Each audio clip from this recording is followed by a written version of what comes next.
Welcome. Today we will be learning about X-ray imaging and computed tomography, and this is one of those early modules which we are going to cover, or the first module on actually major of medical imaging. Now, as you have seen that the way medical imaging has gone over the ages, initial was visual inspection, and from there the first time was to look within the body without even having to cut the body, and the first particular one which allowed to do was X-ray imaging. And thanks to Wilhelm Röntgen, that he really took the initiative of doing the first X-ray scan on his own hand and then trying to do it eventually. And from there on, how it has progressed is that as images started coming down and we had lot more of images and that needed more of analytics, the whole field of medical image analysis started growing. And some of the early contributions on medical image analysis, which are way back from around 1980s or early 80s, are actually related to the field of X-rays itself. And that brings us to this immense importance that we need to treat this modality with good amount of justification and initially start with it. Another coupled modality which goes along with planar X-ray imaging is computed tomography, and this is the first one which allows you to actually look into the 3D projection of every single part of your body, or whereby you can actually create a virtual anatomy of your own body or any other person's body in the 3D space together. So we will be starting initially with how X-rays work, so the initial topics are basically on X-ray generation, then we have this particular topic on photon matter interaction, and when we say photons over here, they are all X-ray photons. So the energy band in which they operate are necessarily for X-rays to operate down. And from there I am going down to how attenuation works out in different inhomogeneous materials. From there I would be entering into the first topic of CT image formation, which is from using multiple X-rays or projection images, how can you get down a computed tomography together. So after that we enter down into one of the fundamental aspects called as Redon transform and the Fourier slice theorem, which actually establishes that given that you have sufficient number, or technically speaking infinite number of projections available, you can actually construct each and every single point within the body by doing an inversion of the whole process.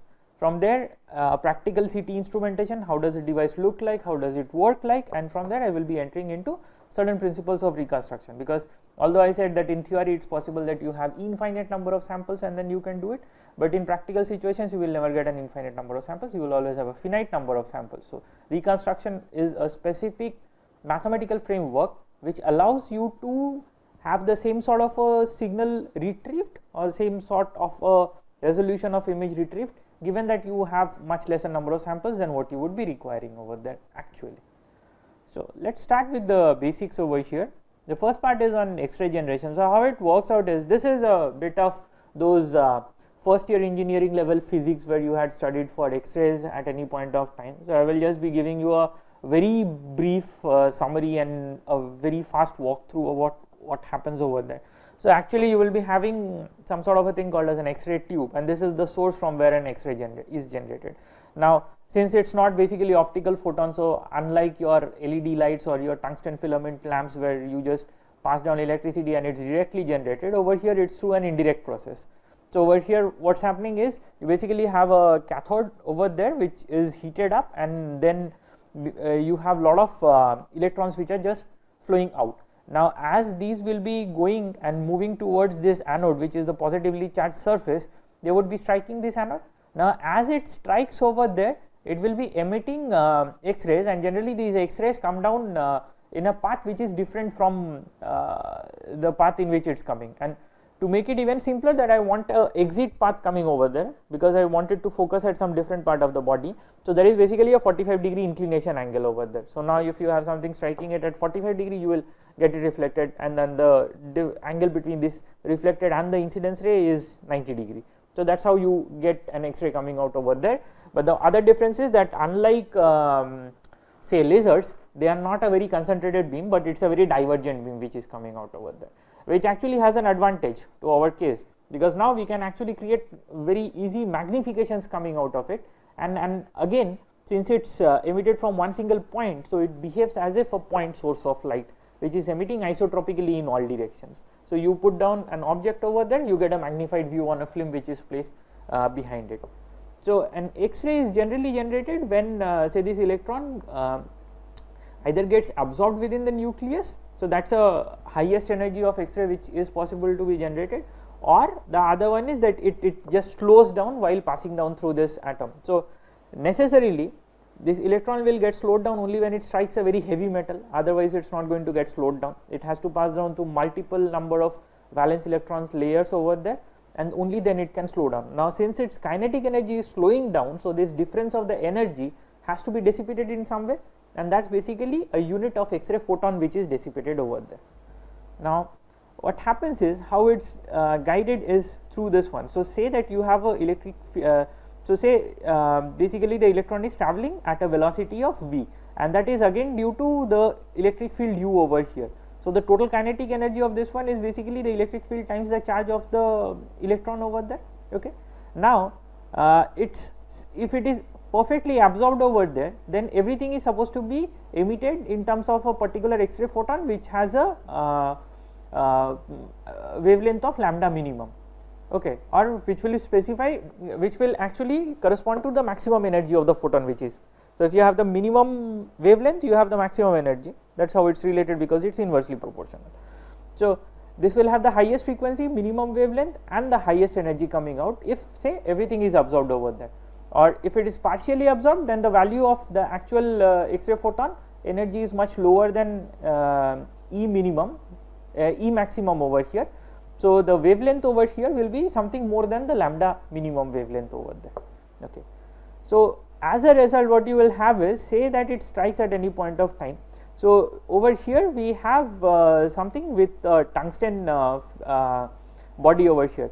So this anode, if this is made out of complete tungsten, and if this one strikes over here, the electrons strike and the X-rays are generated, then you will get a relative photon flux curve which looks something like this. Now this y-axis over here is basically an arbitrary unit curve. So say that you are counting over a long duration of time the energy of the photons and the number of photons coming out for that specific energy, you will get down a curve something looking like this. Now over here you would see that there is some sort of a modal maxima over here, and there are two peaks which are greater than the modal maxima over here. Now they correspond to very interesting facts. The first one is basically the kth shell energy peak. So this is about that, say that this electron goes over here and just sits in the kth cell. If it just sits in this kth cell, then it is going to release all of the energy which it was having over there, and that corresponds to this energy of 69.5 kilo electron volt. Okay. Now the other one corresponds to a transition between k to the k minus 1th shell over there. Okay. So say it goes down and sits in this particular one, then it is going to release this much amount of energy, and that is the, and these two bounding shells over there are the ones in which you have the maximum amount of electron transitions happening at a point of time, and for that specific reason you get these two peaks over there. Okay. Now there is another interesting thing which actually happens, because you have two different peaks at two different energies. So they, when we come down later on to the next module which is on photon matter interaction, and then look into what happens with biological tissues, you would find out that just because of corresponding to different energy bands over there, you can actually very easily discriminate different types of matter much easily over here. So keeping this in mind, let us move to the next part over there. So say that there was a unit of photon which got generated, and then what can happen to this photon at different energy levels. Now as you see over here, we have this x axis which is basically the axis of X-ray energy photon. So say there was an energy photon at this particular one, and then we look into what is the total mass attenuation happening at that particular energy level. And now for different energy levels you have a different attenuation coefficient going down. So if you look carefully, the diagnostic X-ray imaging range which lies around this 100 kilo electron volt, so this is 50 to 100 kilo electron volt, is the standard range for diagnostic X-ray imaging, in which you would see that the Rayleigh scattering effect is actually quite nominal and it keeps on decreasing.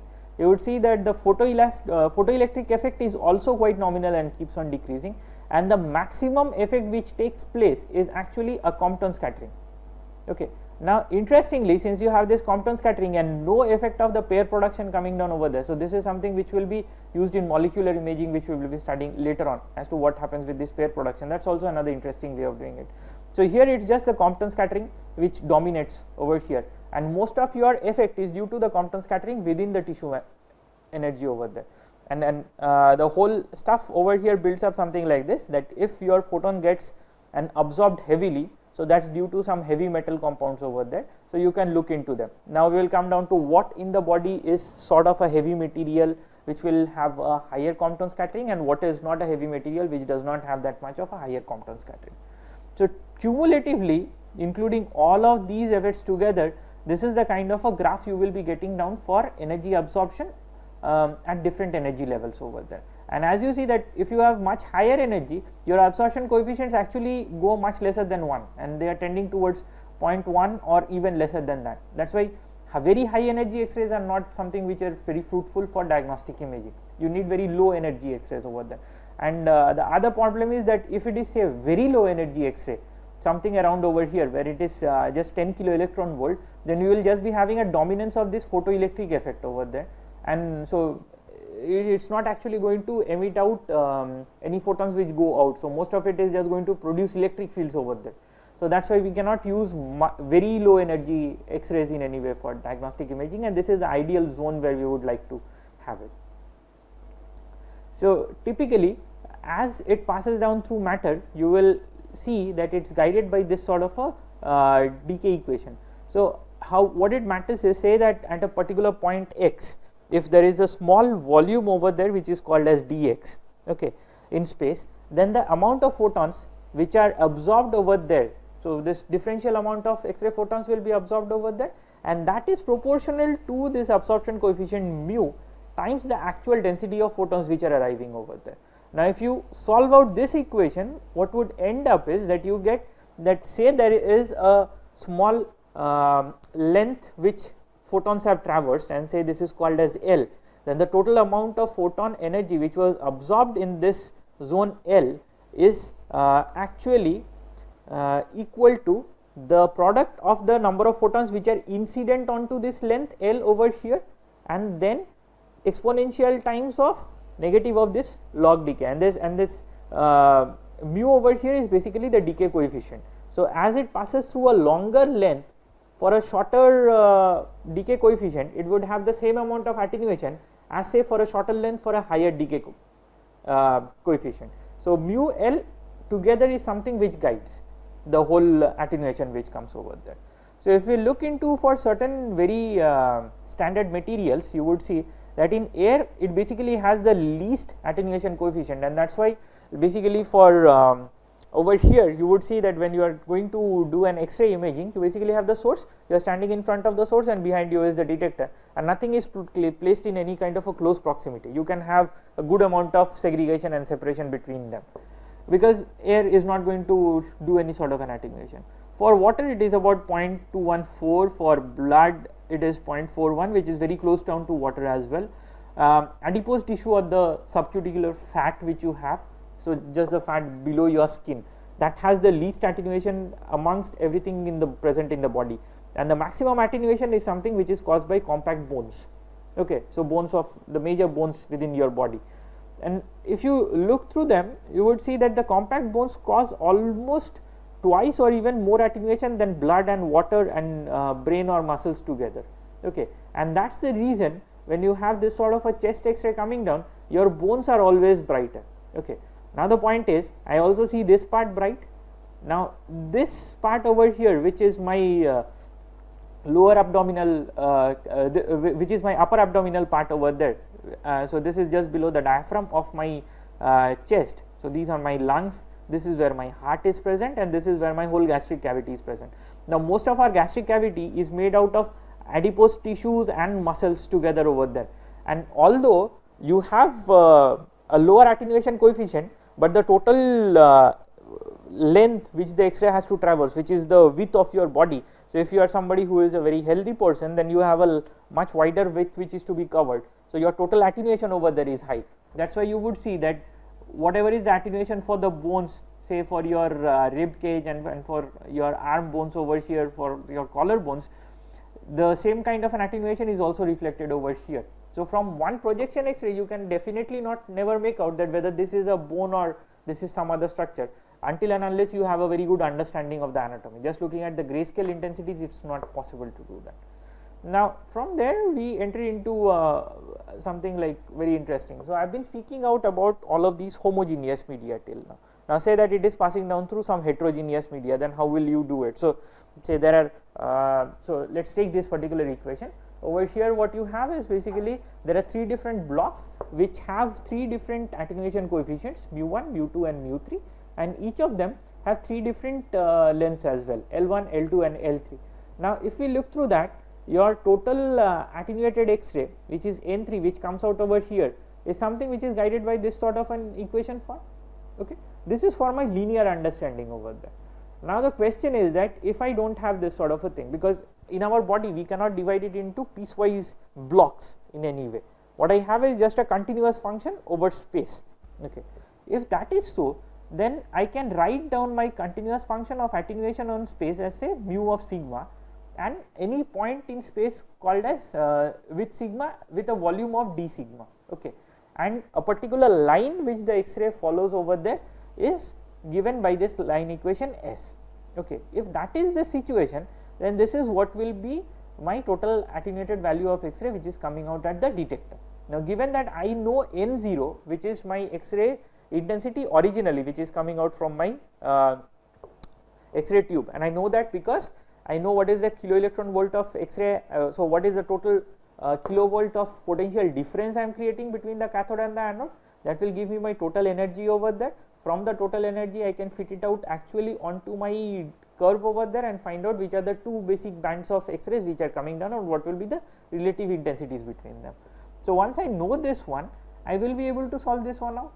So on a 2D space, say this is the whole space which is divided into x, y and z coordinates. So this z is basically coming out of the plane, it's outward projected.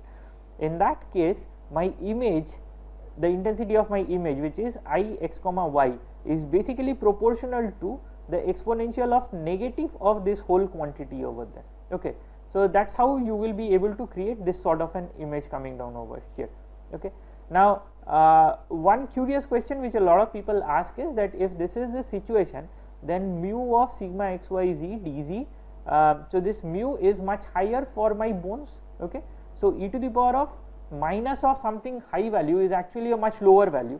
So your bone should actually be appearing darker, whereas your air should actually be appearing in white or a brighter shade, but that does not happen because this image is basically a negative image. So what happens classically is that you expose a film, and once this film is exposed, so all the regions which were heavily exposed, so they correspond down to these black regions over there, because there the silver chloride basically solidifies over there and not much of light can pass down when you are seeing into the image, and that's why you again get your bones in bright, which is what is desired on the clinical side as well.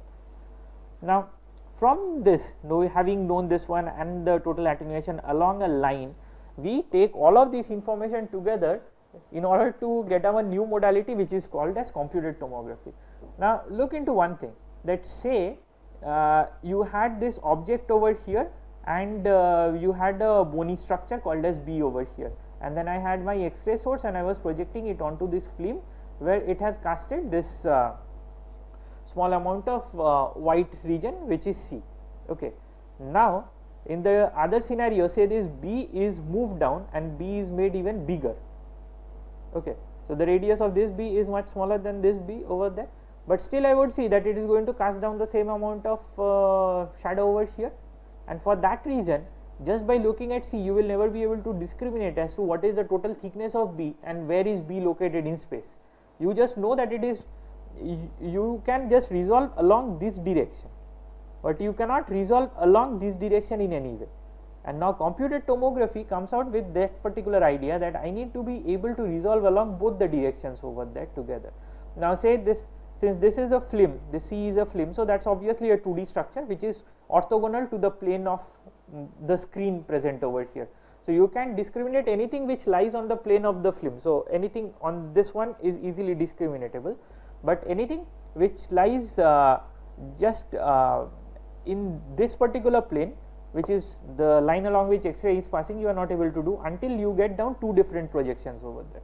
Now if I have 2 different projections, I should be able to solve it out, right? it's a very straightforward problem, that I can project this one out, and then I will be getting down an area over here which will be doing it. So let's look into this as a linear algebra problem. So say that I have a whole volume in which I have 4 blocks over there, mu1, mu2, mu3 and mu4 are the coefficients of each of these blocks, and I pass down the same intensity of X-rays through it, and whatever I get down, I call it as IA, IB, IC and ID. Okay. In that case, these are related down by these kind of equations together. Now once I have this one, the question is solve out for mu1, mu2, mu3 and mu4. Now easily looking at it, basically there are 4 unknowns over here and 4 equations, so you should be able to solve it out. It comes out that easy. But unfortunately, these are all dependent sort of equations. So if you arrange this one into a rank order matrix over there, you would see that the determinant of this one will never be coming out as non-zero. You will get a zero determinant equation, which makes this as an unsolvable set of equations. So 2 equations are basically dependent on the other 2 equations. That's what comes down.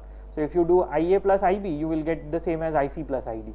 That's interestingly what happens over here.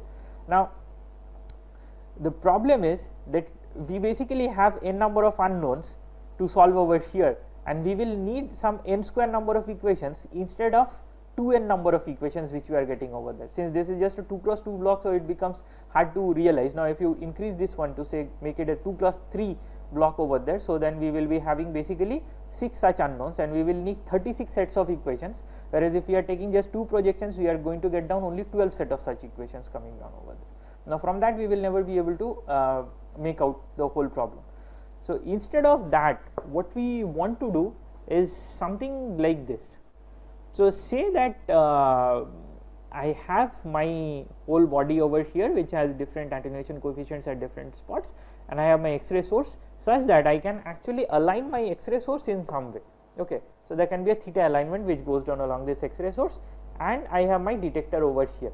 Now as such, what I can write down is, if this is the whole line equation which passes down from my source to the detector at an angle theta, then my line equation can be written down in terms of L such that my total attenuation along this line will be something which is guided by this whole thing. So or that is basically the total attenuation which encounters along this line.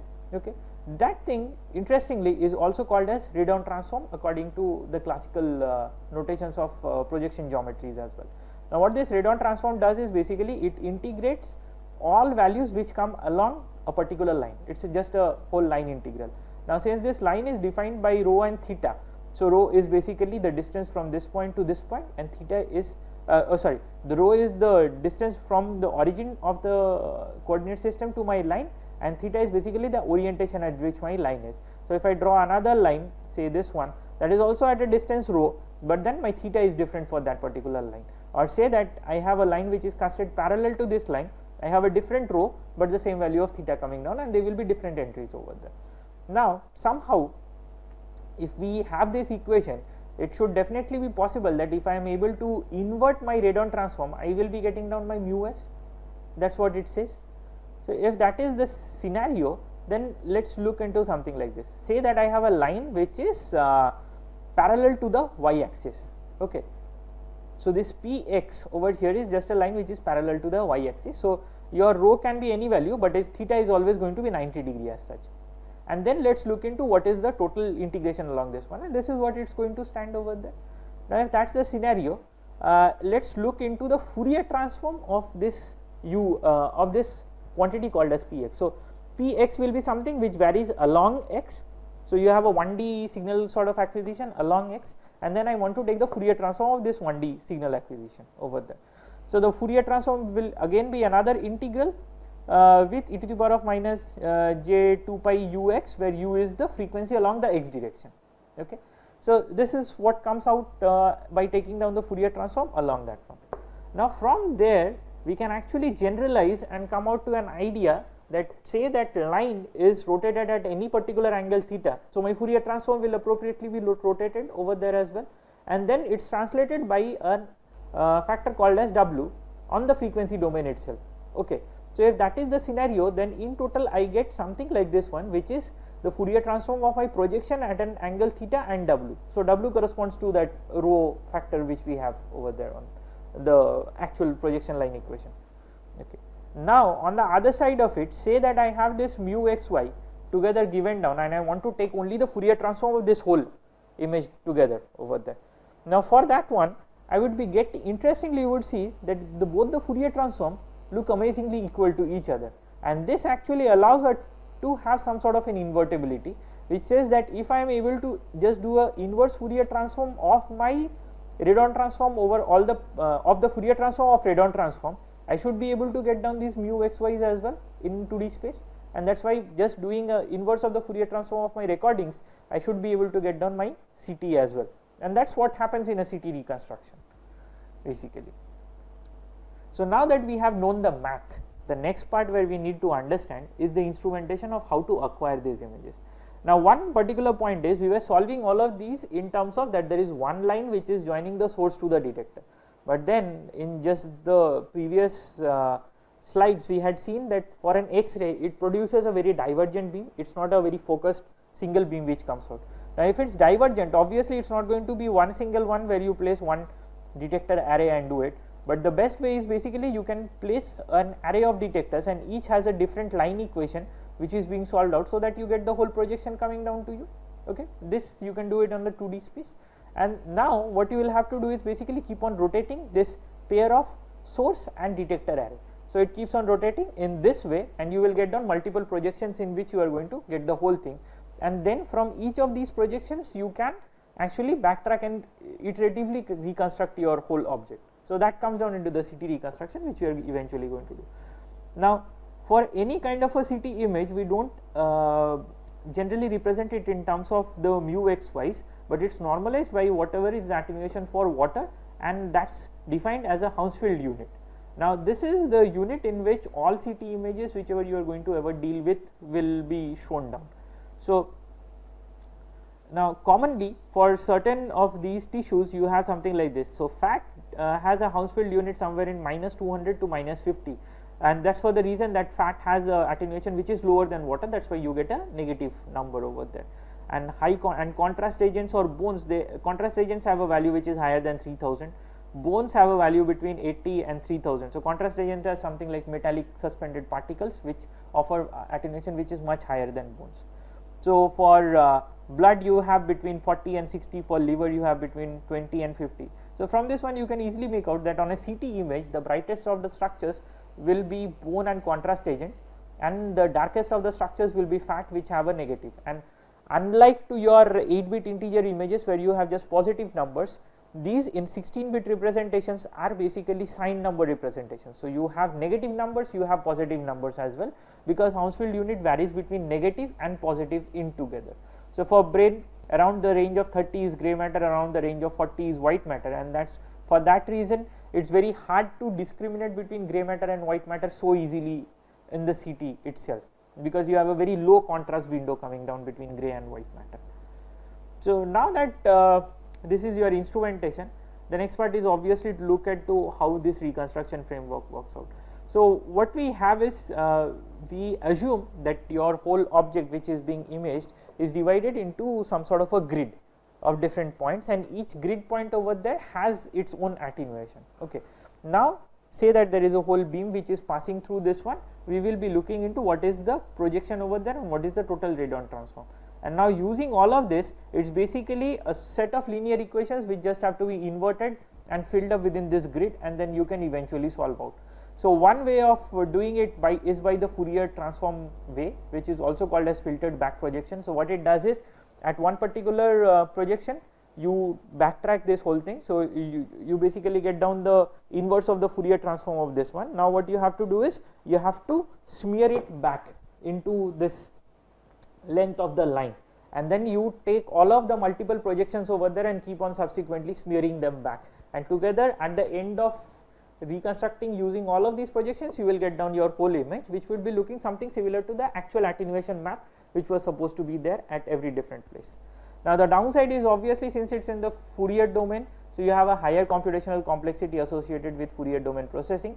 Other downsides are that you have since your Fouriers are again not infinity Fouriers over here, you are just doing a fast Fourier transform or a discrete Fourier transform. over there. So you are basically limiting the number of frequencies you are taking. So with the limited number of frequencies, you are losing down high frequencies, and so you will have the same effects with ringing or missing frequency problems which are there present in images as well. Now in order to get rid of that and make techniques even simpler, there are techniques called as algebraic reconstruction techniques, which rely on iterative solvers for inversion of linear equations, or the set of equations which we had seen initially and how to solve it out. So they are being solved out using these kind of techniques called as ART. The next one is simultaneous iterative reconstruction. So what it does is, simultaneously it keeps on iteratively reconstructing, and then again using the reconstructed map as some sort of a prior information for reconstructing in the next one. And then the most advanced one is SART, or the simultaneous algebraic reconstruction technique. So it has an iterative always as well as a component of the algebraic technique together in order to solve this whole thing out. So that's how we reconstruct down CT images, and we are almost at the end. So finally, this is what a CT machine actually looks like. And now in general for imaging, we follow down certain conventions. So a human body is basically divided into 3 planes. So as in for real life objects, you have 3 axes, X, Y and Z. So in case of medical images, it's basically 3 orthogonal planes in which it's defined, and that's how, because when you are looking at those images, you will be seeing one particular plane over there of 2D slice. So that's why this particular plane which crosses from your left hand side to the right hand side is called as coronal, and you can move the coronal plane from front to back or back to front to look into as if you are lying flat over there. The next one, which is sagittal plane, is the front to back plane. So this divides your body into left part and right part, and you can move it between left and right. The other one is called as axial plane, which is something which divides your body into top part and lower part, the upper part and the lower part, and then you can move it up and down basically. Now whenever there is an image being taken down, this person is going to lie flat over here. So obviously your coronal plane is something which is aligned to the bed over here. Your sagittal plane is something which is orthogonal to the bed over here in this direction, and your axial plane is something which is aligned along with this ring of the detector. So the rest of the X-ray source and detector, everything is located within this ring over here. And how it works is, this keeps on rotating, and this body keeps on this bed keeps on moving front and back, so that you get down different slices over there. And now you stack down all the slices along the axial, so you get down basically axial slices, you stack all of them and you get your 3D volume. That's how a CT image is basically constructed. So if you want to read more about them, you can follow this particular book on medical imaging technology by Heidecker, and chapter 2 is on X-ray imaging, chapter 3 is on CT and CT reconstruction. There is another very famous book on CT reconstruction by Cuck and Malcolm Slaney, and so the book is called as Principles of Computerized Tomographic Imaging, and chapter 3 is what deals with algebraic reconstruction techniques as a whole. So with that, we come to an end for X-rays and CT imaging, and so thanks.